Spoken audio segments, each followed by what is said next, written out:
오늘 언약의 피 이런 제목으로 하나님이 주시는 은혜 받기를 원합니다. 아마 글쎄 제가 잘 모르겠어요. 다른 종교들은. 그런데 기독교만큼 이 피와 직결되어 있는 종교는 아마 없는 것 같습니다. 특별히 제가 오늘 이번에 이 말씀을 준비하면서 성경이 처음부터 끝까지 다 피 얘기구나. 그런데 그 피는 궁극적으로는 십자가에서 우리를 위하여 흘리신 예수 그리스도의 보혈에 다 초점이 맞춰져 있습니다.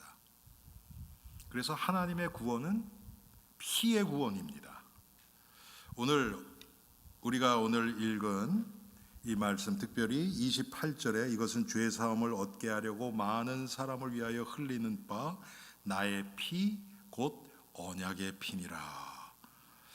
이 말씀을 중심으로 우리 모두 정말 이 하나님이 주시는 피를 통해서 주시는 이 구원의 은혜를 충만하게 받기를 주님의 이름으로 축원합니다. 이 피의 언약을 설명하시기 위해서 하나님 모든 언약과 말씀이 전부 그것 중심으로 기록되어 있습니다. 하나님이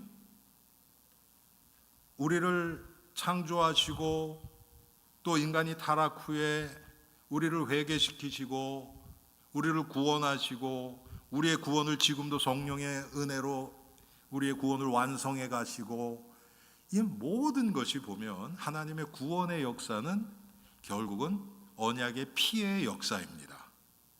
그래서 오늘 성경에 나타난 이 하나님의 언약과 피의 언약의 피를 중심으로 함께 말씀을 나누겠는데요.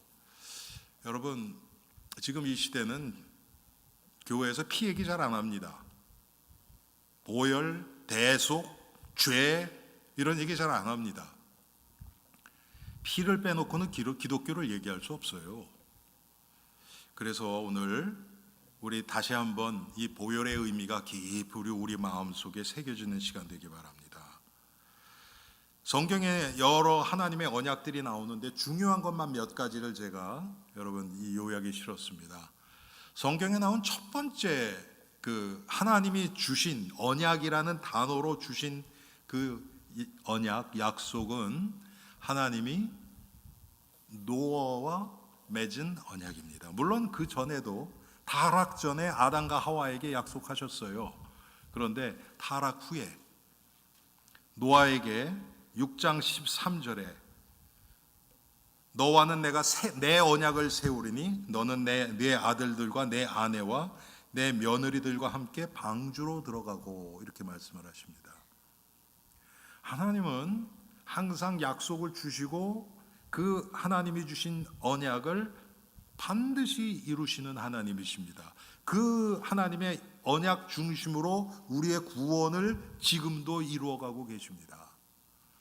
예수님이 여러분 그래서 예수님이 오실 것, 예수님이 이 땅에서 그 하실 그 구원의 일들 이거에 대해서는 구약에 계속 예언이 되어 있습니다. 지금도 마찬가지예요. 하나님은 느닷없이 성경에 없는 그것 가지고 일을 벌이시는 분이 아니에요. 성경을 주셨습니다. 그래서 이제는 보통 우리가 사람들이 얘기하는 예언, 몇 년 몇 월 예수님이 오신다, 일로 가라 그러면 어떻게 된다 이런 예언은 우리 교회에서는 받아들이지 않습니다. 그걸 하나님의 말씀과 동일시하지도 않고요. 왜? 완전한 하나님의 말씀을 이미 우리에게 주셨기 때문에 그렇습니다. 여러분 우리가 성경을 구약, 신약 그러잖아요. 약속의 언약이라는 뜻입니다. 옛 언약, 새 언약. 그런데 이 하나님의 말씀을 완성해서 고린도전서 13장에 나오는 것처럼 너희가 전에는 부분적으로 알고 부분적으로 예언했는데 이제 온전한 것이 오면 부분적으로 한 것이 폐하리라고 말씀을 하셨어요. 그래서 우리 지금 정통 기독교에서는요 성경 외에 다른 예언을 받아들이지 않습니다. 여러분 잘 들으세요. 너무너무 그럴듯하고 또 몇 번 들어맞을 수도 있어요. 그 사람이 한 예언이요. 그래도 절대 따라가지 마십시오. 말세에는 이런 일이 계속 일어난다고 성경이 이미 예언하고 있어요. 자, 성경에 또 노아와 네가 방주를 만들어 들어가서 너와 네 가족이 구원받아라. 그리고 하나님이 인류에게 노아의 가족뿐만 아니라 그때 당시에 노아 주위에 있는 사람들에게 노아를 통해서 계속 하나님의 물로 심판하시는 것이 온다, 물의 심판이 온다는 것을 말씀을 나눴습니다. 전했습니다. 얼마나 나눴느냐? 여러분 하루 이틀 한 게 아닙니다. 노아가 방주를 지으면서 계속 얘기했어요. 노아 방주 짓는 기간이요 1, 2년이 아니고 10년, 20년이 아니고 120년 동안을 방주를 지었어요. 120년 동안을 노아가 계속 이제 하나님이 물로 심판을 하실 텐데 그때 방주로 오면 산다. 지금 우리말로 얘기하면 복음을 전한 겁니다. 그런데 아무도 듣지를 않아요. 노아의 8가족밖에는 구원 못 받았습니다. 그 후에 홍수로 심판하신 후에 하나님이 노아에게 무지개를 보여주시면서 무지개로 또 언약하십니다. 내가 다시는 물로 세상을 심판하지 않겠다고 약속하신 거예요.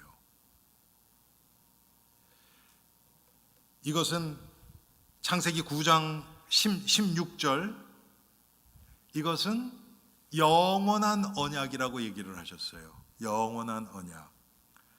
목사님 지난주에도 지금 중국이나 이런 데 물로 심판이 굉장하던데요. 맞아요.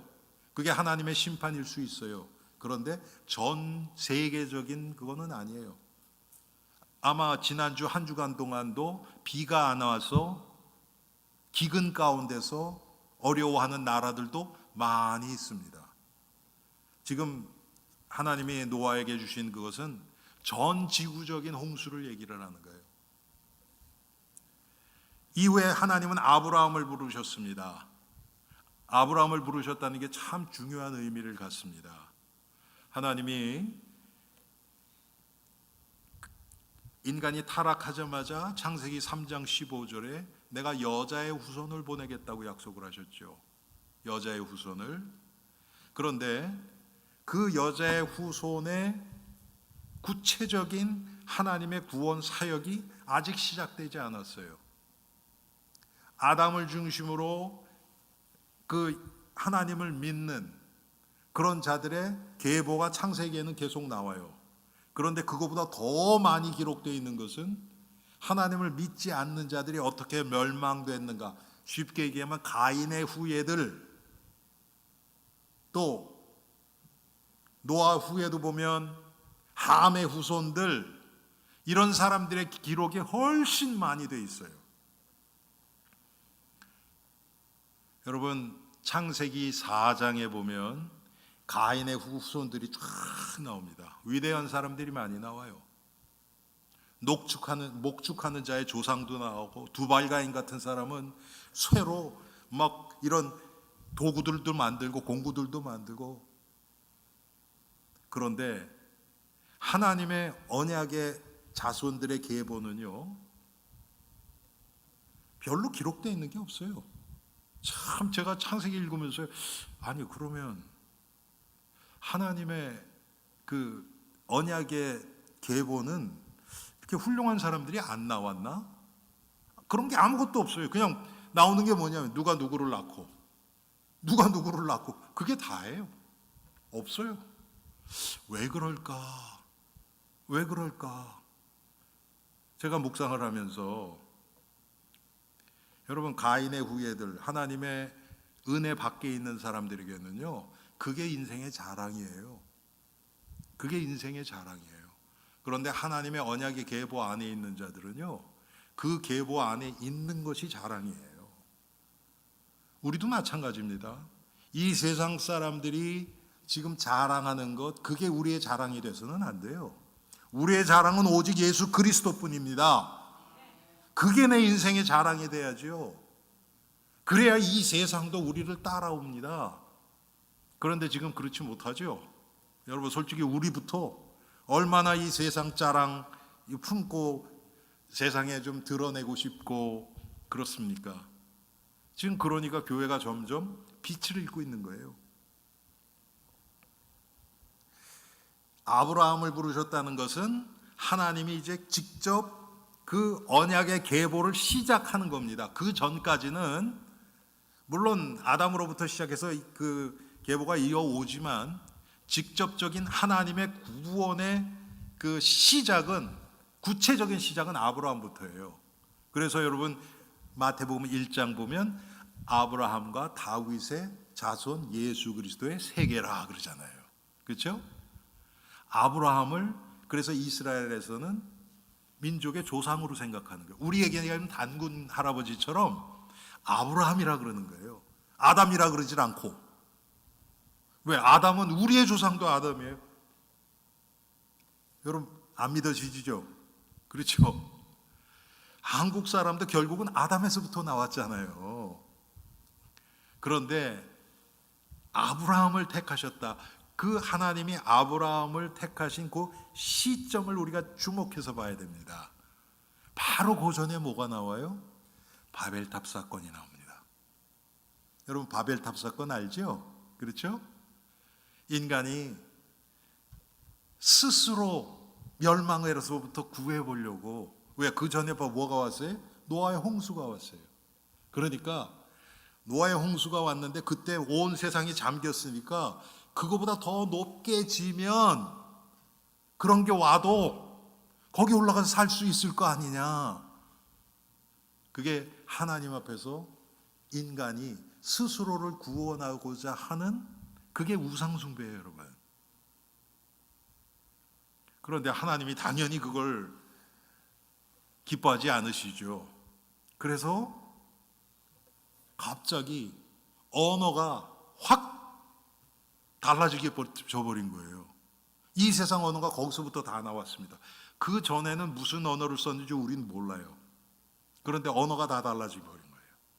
그때 한국말도 나온 거예요. 쉽게 얘기하면 영어도 나오고. 그 바벨탑 지은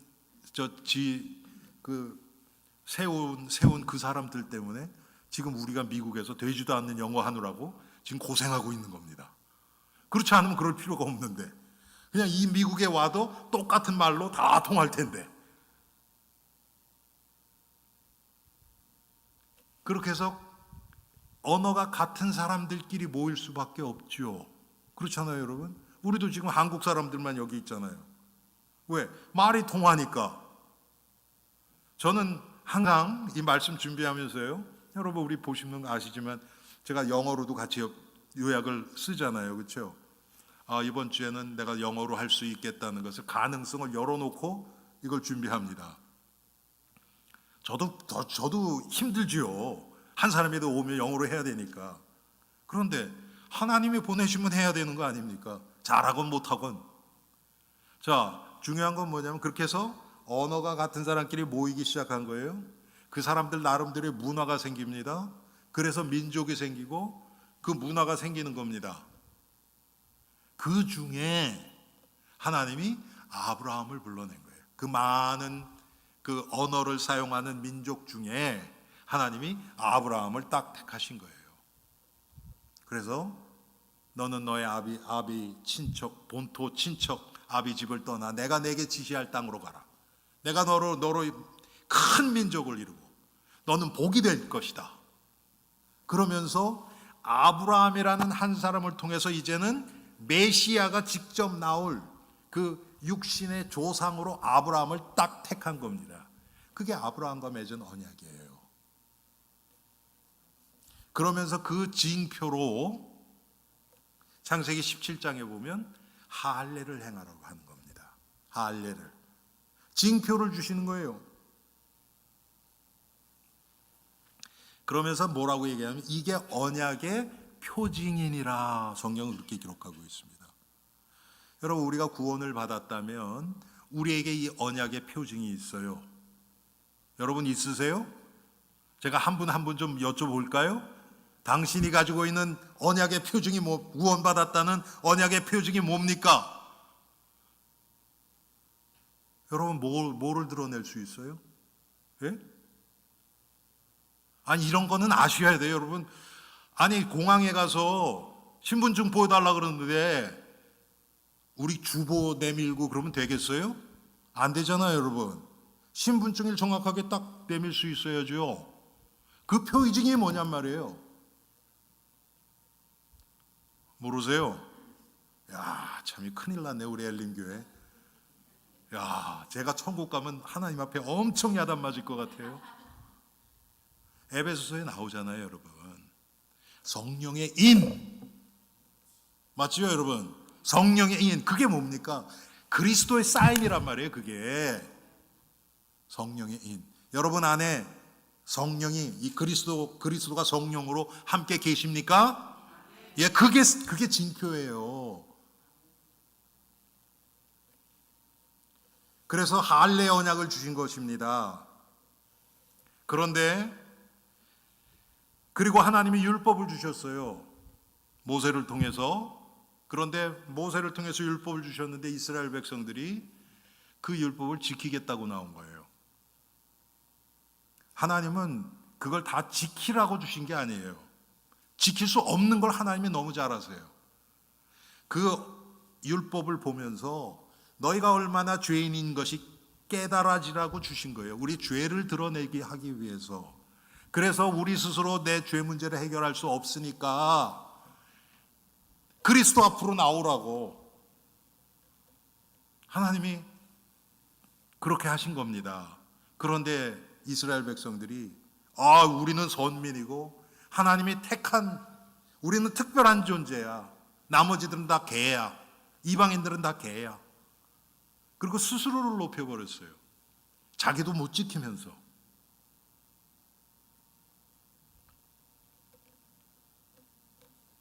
그러니까 하나님이 예레미야서 31장 31절부터 33절에 이렇게 말씀하십니다. 여호와의 말씀이니라. 보라, 날이 이르니 내가 이스라엘 집과 유다 집에 새 언약을 맺으리라. 새 언약 얘기가 또 나와요. 지금까지 아브라함에게 주셨던, 이삭에게 주셨던, 야곱에게 주셨던 그 언약이 아니고 새 언약을 주겠다는 거예요.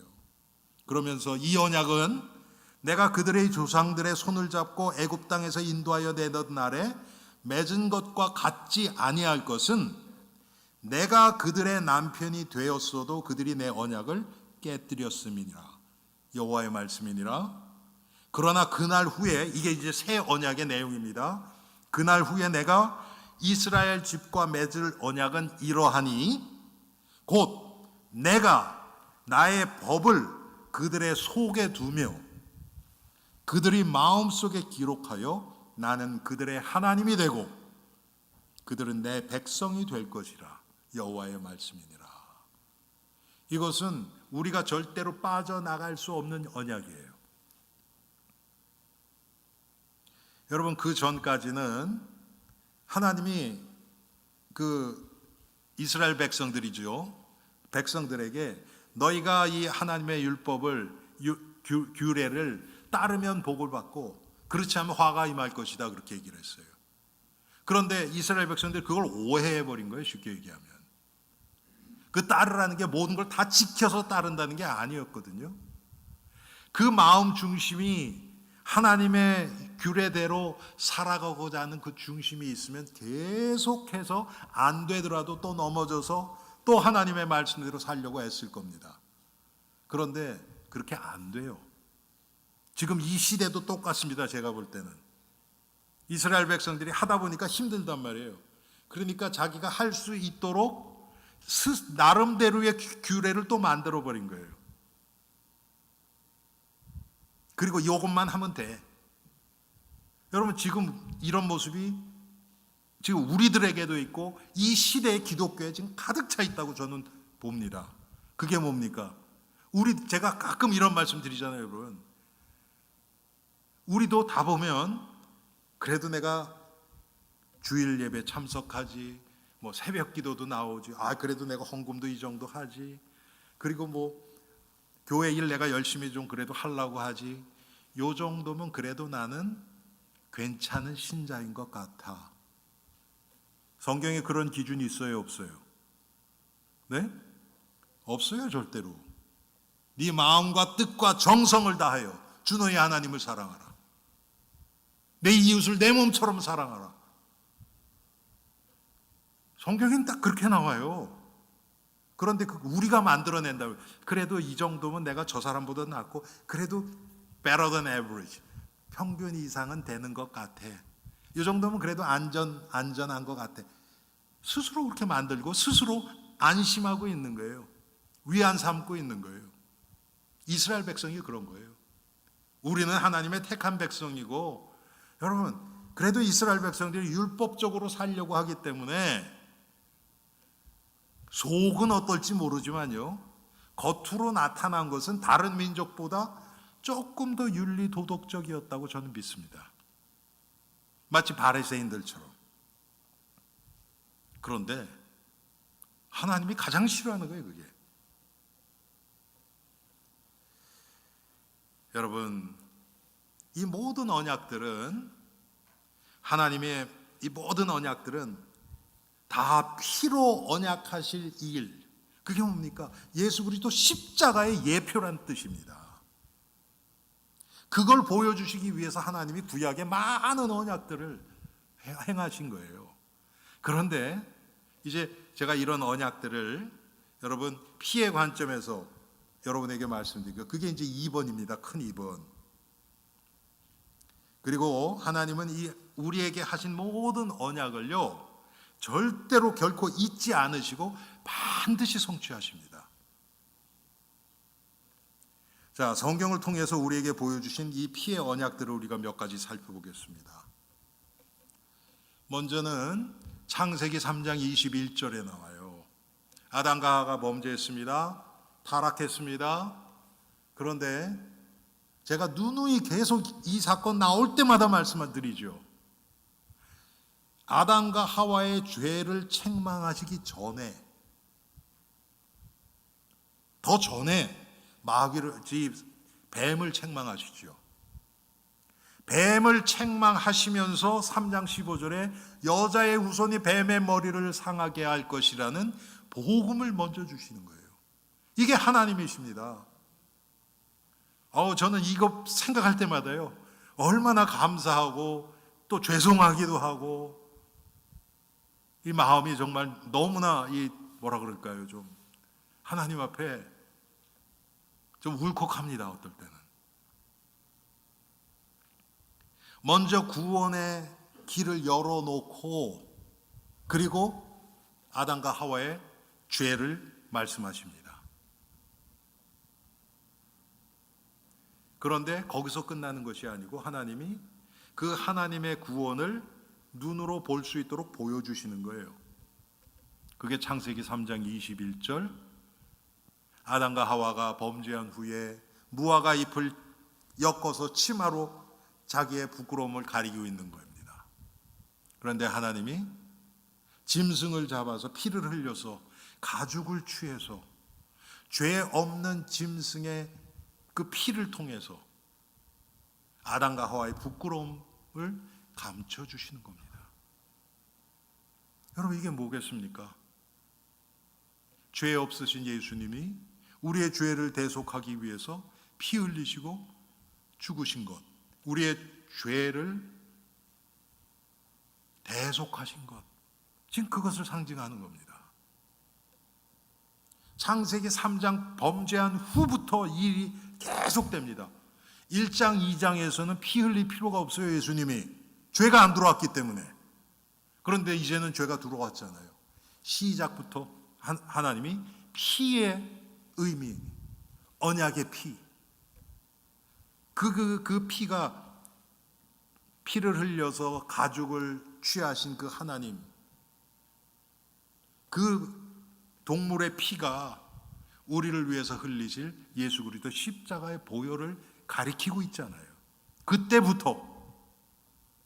그러니까 구약에 있는 성도들도 장차 오실 메시아, 여자의 후손,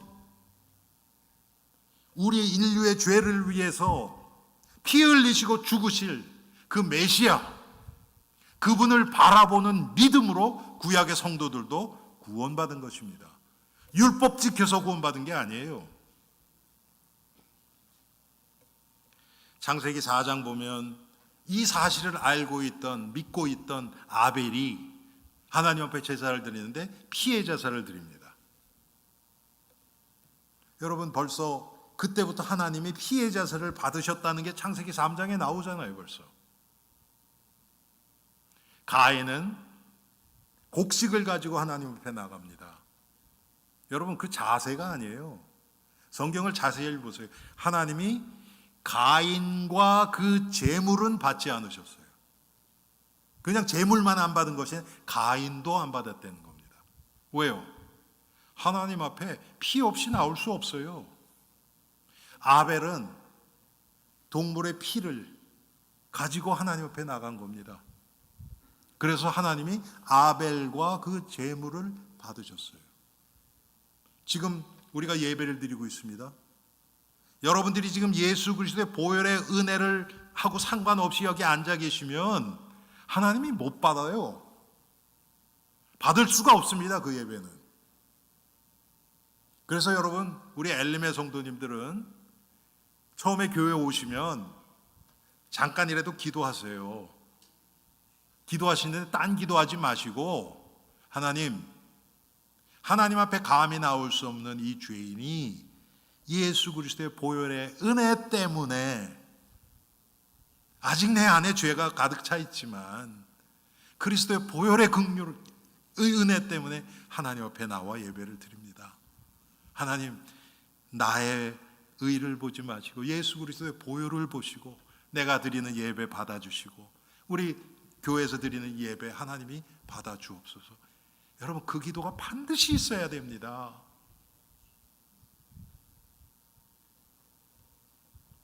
창세기 22장에 보면 하나님이 아브라함에게 네 독자 이삭을 내가 지시할 땅으로 가서 거기서 번제로 드리라. 그 산이 모리아 산입니다. 모리아 산. 그래서 아브라함이 이삭을 끌고 데리고 종들 데리고 모리아 산으로 3일 길을 걸어서 갑니다. 산 밑에 종들을 놔두고 아브라함과 이삭 둘이만 산 위로 올라갑니다.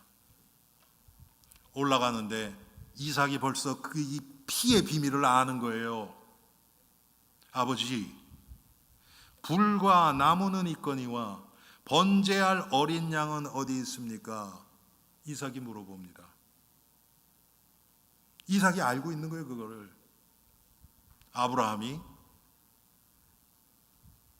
여러분, 그때 여러분이 아브라함의 위치였으면 어땠을 것 같아요?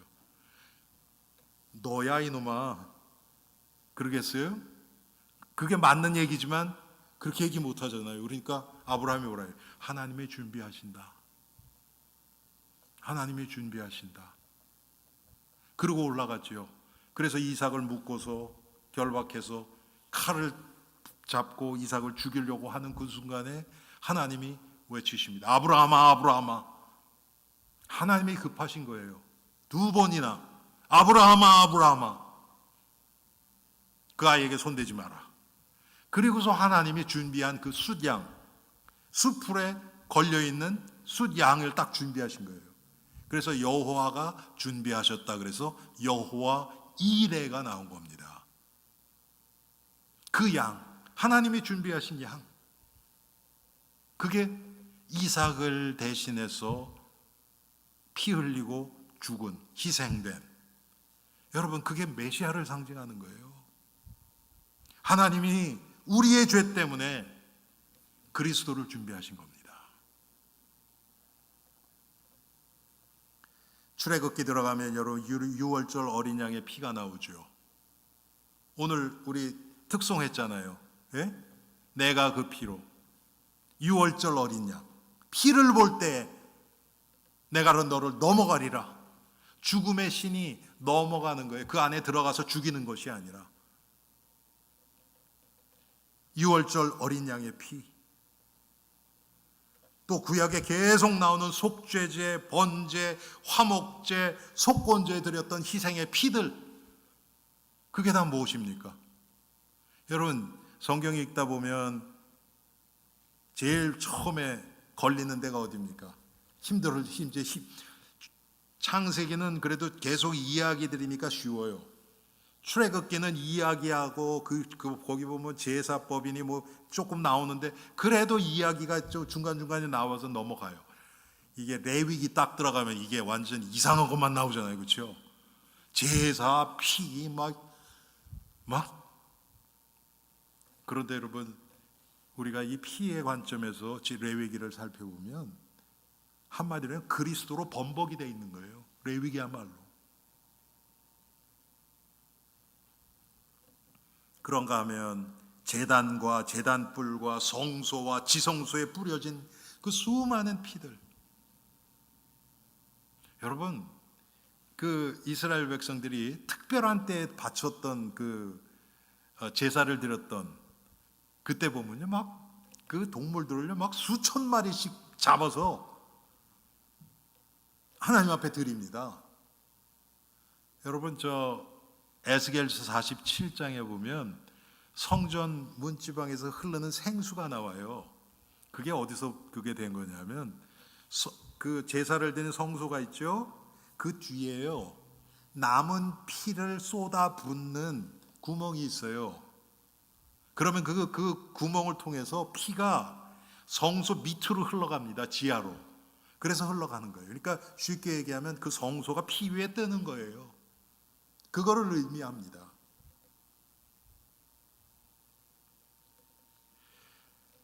또 제사를 드리는 제사장의 귀와 손과 발, 여기다 또 피를 또 뿌려요.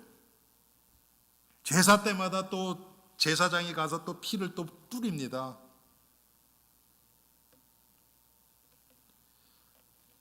요한복음 2장에 보면 예수님이 첫 번째 기적이 나옵니다. 첫 번째 기적 뭡니까? 물로 포도주를 만드는 거잖아요. 그렇죠? 그런데 여러분, 포도주가 뭐를 예수 그리스도의 보혈을 상징하잖아요. 그런가 하면 예수님이 마지막 십자가에서 돌아가시면서 운명하시면서 하신 말씀이 뭡니까? 다 이루었다. 요한복음 19장에 나오죠. 그때 예수님이 피를 흘리시면서 그 말을 선포하신 겁니다. 창세기 3장 21절 타락 후에부터 시작해서 우리의 구원이 완성되는 다 이루었다고 선포하시는 그 순간까지 이 언약의 피가 계속 흐르는 겁니다. 그래서 여러분, 이 구원의 역사, 구속사는 피의 역사예요. 그냥 이런 피 이런 게 아니고요. 예수 그리스도의 언약의 피의 역사입니다.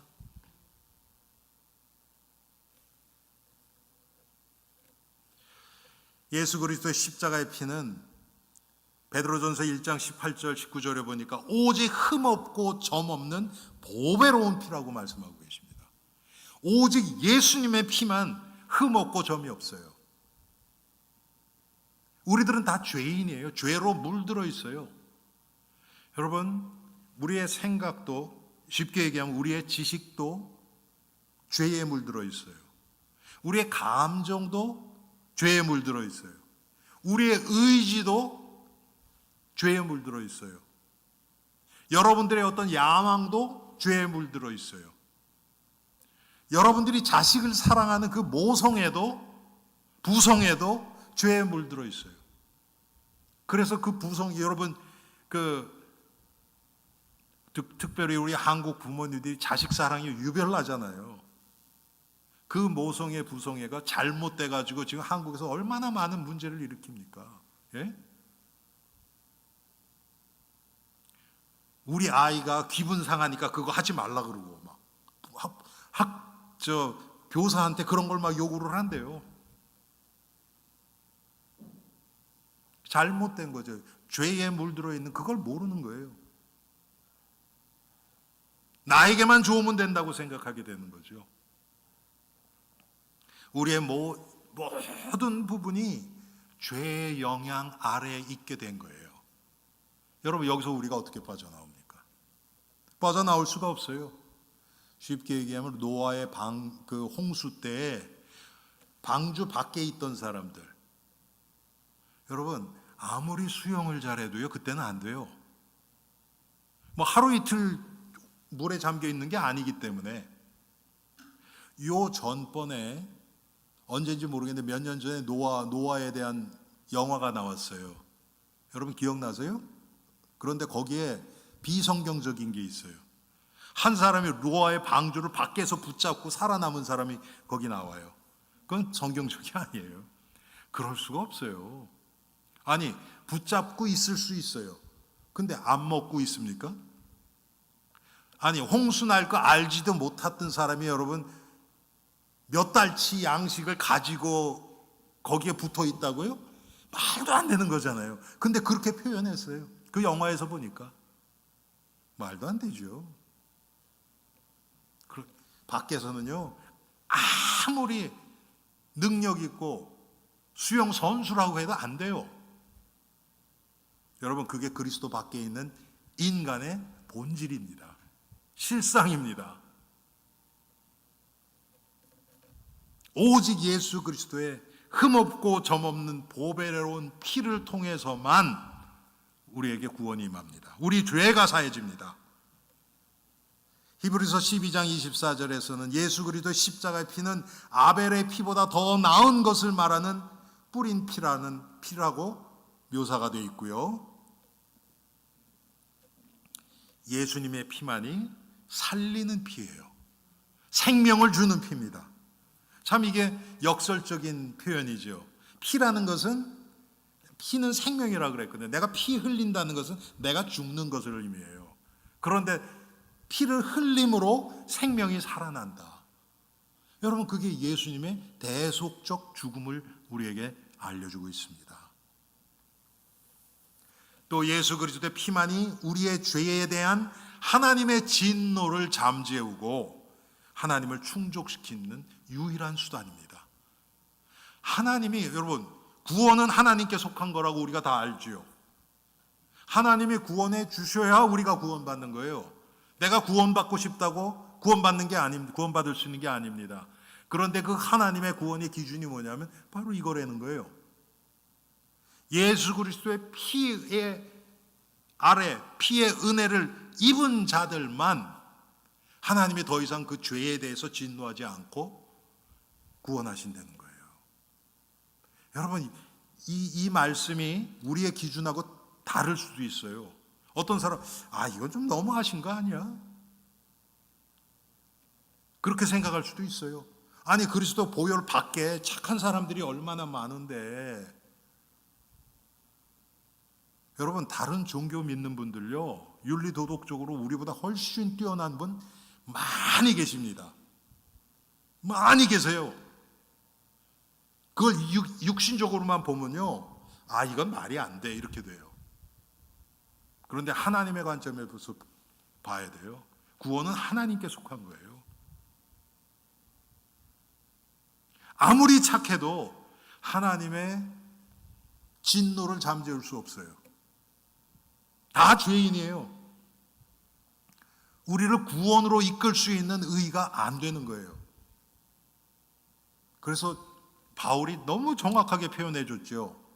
로마서 3장 23절에 모든 사람이 죄를 범하였음에 하나님의 영광에 이르지 못하더니 그것 가지고는 절대로 안 된다는 거예요. 하나님은 완전하신 하나님이에요. 완전하신 것만 받으십니다. 여러분이 이 하나님의 완전하심을 조금만 묵상해 보면요, 내가 하나님 앞에 어떻게 예배를 드려야 되겠다는 게 금방 나와요. 그냥 뭐 바르게 앉아서 그래도 점잖게 그래도 대충 전체적으로 보면 그래도 내가 예배에 집중하고, 여러분 그거 하나님 앞에서는 아무 의미 없어요. 단 1초라도, 여러분 단 10분의 1초라도 내 마음을 놓치죠? 그럼 하나님 그 예배 안 받으세요. 갑자기 심각해지죠.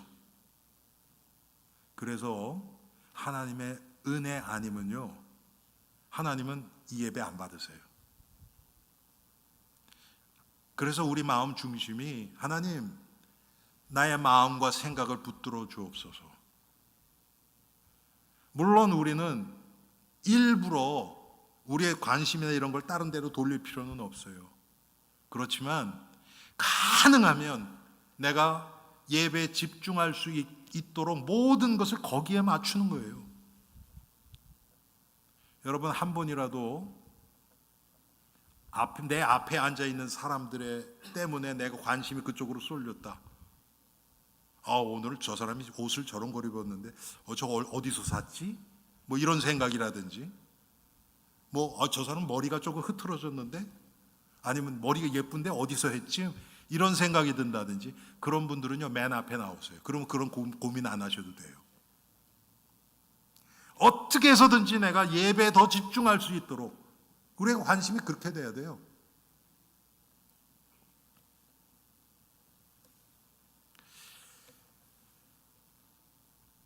예수님의 피는 영원한 언약의 피입니다. 영원한 언약의 피. 그래서 예수님이 단번에, 히브리서에는 이런 표현을 해요. 단번에 우리의 구원을 이루신 거예요.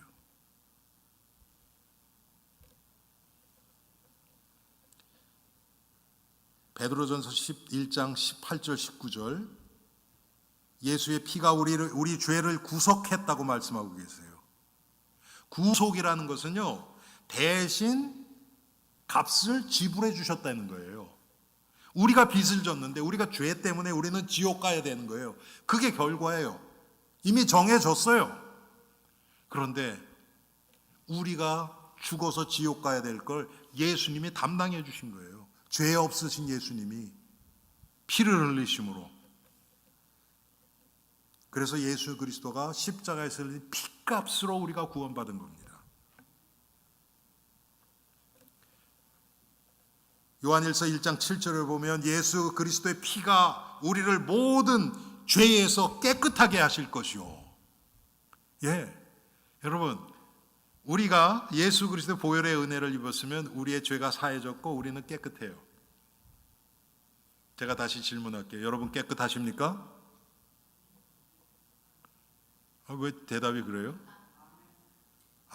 여러분 지난주 한 주 살아간 것을 생각하시면서도 깨끗하다고 말씀하실 수 있어요? 뭔가 좀 찔리십니까? 법적으로는 깨끗해요, 우리. 그래서 하나님 앞에 나올 때는 당당하게 나올 수 있어요. 그런데 내가 어떻게 깨끗해졌는지를 기억하고 나와야 돼요. 나는 죄와 상관없어. 하나님이 다 받으실 수밖에 없어. 여러분, 그게 아니죠. 예수 그리스도의 보혈의 은혜 때문에. 그러면 여러분 어떻겠어요? 하나님 앞에 나오는데 죄송스럽고 정말 송구하고, 그러면서도 감사하고, 그러면서도 기쁘고, 어떻게 나 같은 자가 하나님을 아버지라고 부르고 주님 앞에 나올 수 있는지. 여러분, 그 영어로 mixed feeling 그러죠. 감정이 막 이렇게 어떻게 보면 상반되어 있는 그 감정들이요, 막 돌아가는 거예요, 같이. 여러분, 그런 마음이 있으십니까? 그런 마음으로 나와야 된다는 거예요. 그런데 그게 아니고 감사도 기쁨도 별로 없고, 또 내 죄에 대한 죄책감도 별로 없고, 그냥 나와서 점잖게 예배드리다 간다. 여러분, 그게 바리새인의 예배예요.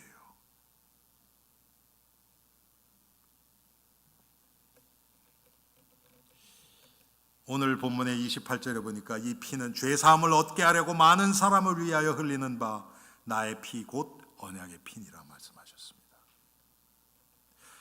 이 예수님의 피의 언약이 우리 죄에 미치는 영향, 우리가 한번 살펴봅시다.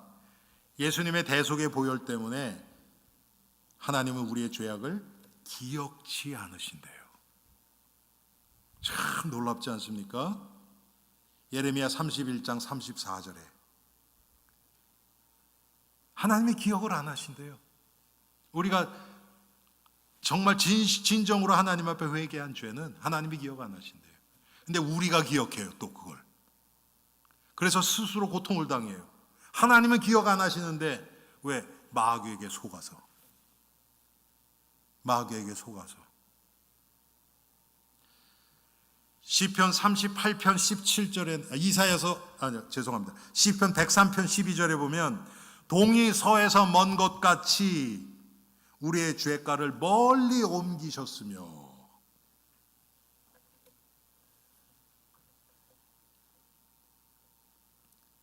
그런가 하면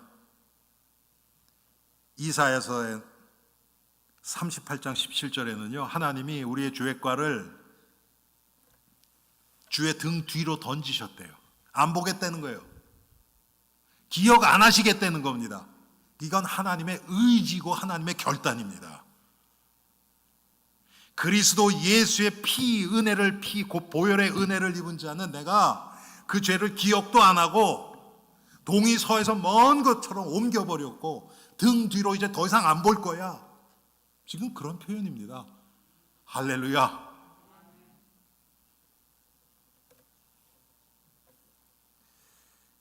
예수님의 언약의 피로 우리의 허물을 도말해 버리셨대요. 여러분, 도말했다는 건요, 완전히 없애버린다는 거예요. 완전히 지워버리는 거예요. 여러분, 그 빨래하면 문 이렇게 막 얼룩이 뜬 거 빨래 제대로 하고 나면 싹 깨끗해. 어디에 있는지도 모르잖아요. 그렇게 만들어 주시겠다는 거예요, 하나님이.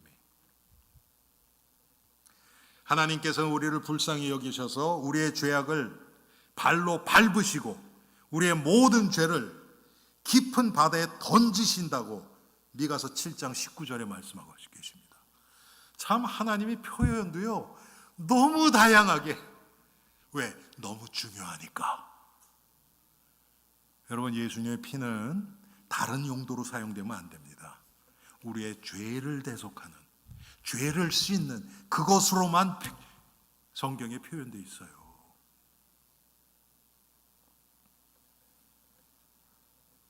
그래서 예레미야서 50장 20절에 보면요, 그날 그때에는 이스라엘의 죄악을 찾을지라도 없겠고 유다의 죄를 찾을지라도 발견치 못하리니 이는 내가 나의 남긴 자를 사할 것임이니라. 하나님이 이렇게 말씀하셨어요. 그래서 여러분, 시편 32편 1절에는 허물의 사함을 받고 자신의 죄가 가려진 자는 복이 있다고 말씀하고 계십니다. 자, 제가 여러분 마지막으로 질문합니다. 여러분, 허물의 사함을 받으셨습니까? 여러분, 죄가 가려졌습니까? 하나님이 기억 안 하고 계십니까? 여러분, 죄가 동이 서에서 먼 것처럼 하나님이 멀리 옮겨버리셨습니까? 하나님이 여러분 죄를 기억하지 않겠다고 등 뒤로 던져버리셨습니까? 그러면 여러분 복받은 자 맞습니까? 맞습니다. 이게 진리예요. 그래도 나는, 여러분 거기 속지 마시기 바랍니다. 절대 속지 마세요. 하나님 기억도 안 하는데 우리는 그 죄 가지고 또 하나님 앞에 나와서 하나님 다 용서해 주세요. 하나님 뭐라고 그러시겠어요? 무슨 죄? 난 모르는 죄인데. 하나님 모르는 죄를 또 회개하지 마세요. 그건 마귀에게 속는 겁니다, 여러분. 우리의 죄가 과거와 현재와 미래의 모든 죄가 그리스도의 보혈로 완전히 도말되고 삭제되고 하나님 기억도 안 하시는 줄 확신하시기 바랍니다. 그럼 마음대로 살아야 되느냐? 아닙니다. 우리 안에 계속 죄성 때문에 죄가 올라옵니다. 그 하나님의 예수 그리스도를 통한 이 대속의 사랑, 보혈의 은혜, 언약의 피의 능력을 계속 체험하면서 나 자신이 다시 그리스도 바라보면 되는 겁니다. 우리 엘림의 성도님, 이번 한 주도 언약의 피의 능력을 체험하고 계속해서 그리스도의 보혈에 잠겨서 승리하는 복된 한 주 되시기를 주님의 이름으로 축원합니다. 기도합니다. 사랑의 하나님,